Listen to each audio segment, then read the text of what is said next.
Hello दोस्तों, नमस्कार।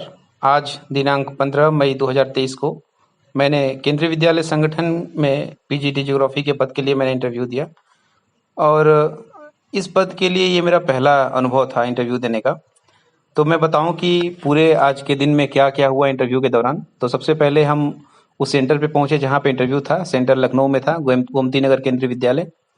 तो वहां पहुंचने के बाद सबसे पहले एंट्री होती है। वहां उसके बाद पहुंचने के बाद डॉक्यूमेंट वेरिफिकेशन के लिए बुलाया जाता है आपको। उसके लिए रूम अलॉट किए जाते हैं। लगभग 5 रूम अलॉट किए गए थे अलग-अलग ग्रुप बना करके।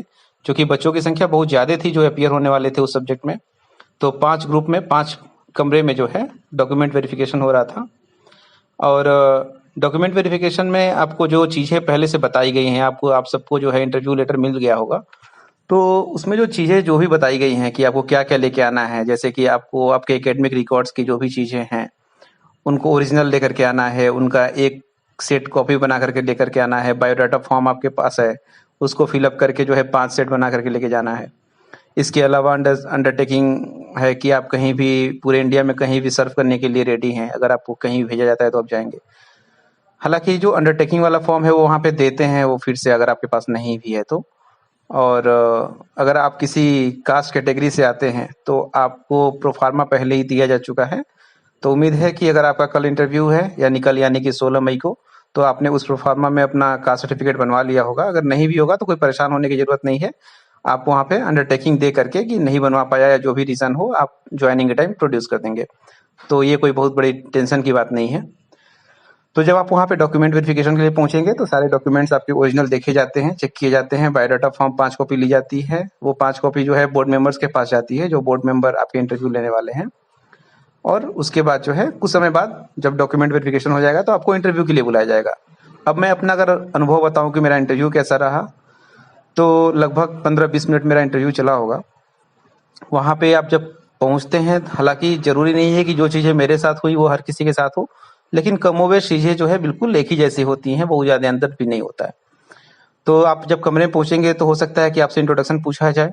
मुझसे इंट्रोडक्शन में बस यही पूछा गया कि आप पढ़ा रहे हैं या नहीं पढ़ा रहे हैं, आप क्या कर रहे हैं अभी। तो कुछ एक जानकारियाँ उन्होंने लेने की कोशिश की। उसके बाद उन्होंने सीधे मुझसे कहा कि जो भी आप टॉपिक तैयार करके आए हैं, आप उसे पढ़ाइए।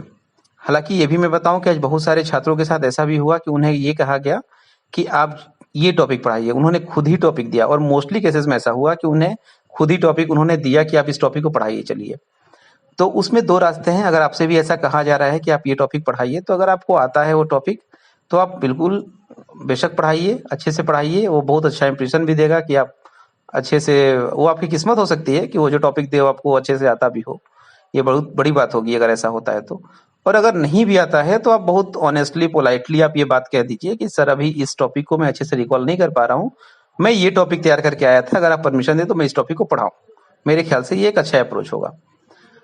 और आप जो टॉपिक आप पढ़ाएंगे उसमें आपकी कंफर्टेबिलिटी होना बहुत जरूरी है, क्योंकि उस टॉपिक से रिलेटेड ढेर सारे क्वेश्चंस आपसे किए जाएंगे। उससे दाएं बाएं जो भी हायर लेवल तक जो भी क्वेश्चंस हो सकते हैं वो पूछने की कोशिश इंटरव्यू मेंबर्स करते हैं, वहाँ जो सब्जेक्ट एक्सपर्ट बैठे होते हैं। उसके बाद आप अगर मान लीजिए कहीं वर्किंग है, आप कहीं काम कर रहे हैं, किसी संस्थान में पढ़ा रहे हैं या किसी संस्थान से आपने पढ़ाई की है, उसके बारे में जानकारी आपको होना चाहिए।